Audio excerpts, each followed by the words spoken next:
But like any good comeback story, solar's found a new path forward, because what a lot of people don't realize is the tax credit isn't completely gone. Now that TPO systems are the only ones that can qualify for the ITC after 2025, these savings would then theoretically be passed down to the homeowner. That's Zoe Gaston, principal analyst at the consulting firm Wood Mackenzie, and she's talking about third-party ownership, or TPO. That's the industry term for solar leases and power purchase agreements called PPAs. Everybody got that? Now with a lease, you pay a fixed monthly amount regardless of how much power your system produced that month, whereas with the PPA, you pay for the actual amount of electricity your system generated. So what does TPO actually mean for you? With a lease or PPA, a solar company owns the solar equipment on your roof, but you get the benefits of the energy it produces. No major upfront cost, just immediate savings on your electricity bills.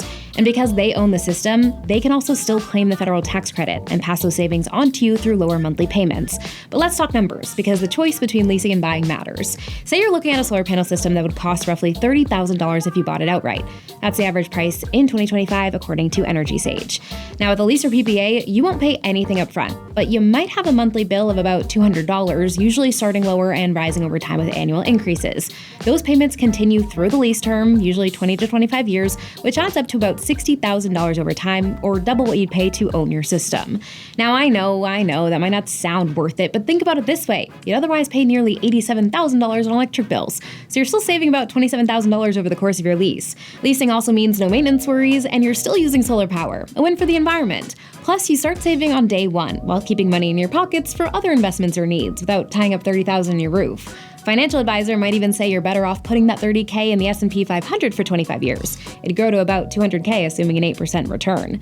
Now that I've sung the praises of TPO, let me quickly address the not-so-sunny side of solar leases. They have been quite suspect in the past, with complicated agreements and terms that were, let's say, unfriendly to consumers. But things have changed. We now have some trustworthy leasing options. You just need to know where to look. And by the way, Energy Sage advisors can help you with that. And lastly, there's now a hybrid leasing option if owning your solar equipment is important to you. Zoe says there's this new rent-to-own model emerging that lets you indirectly take advantage of the federal tax credit, which could mean even better savings than buying your system outright. They, pass on the savings to the homeowner as a discount upfront.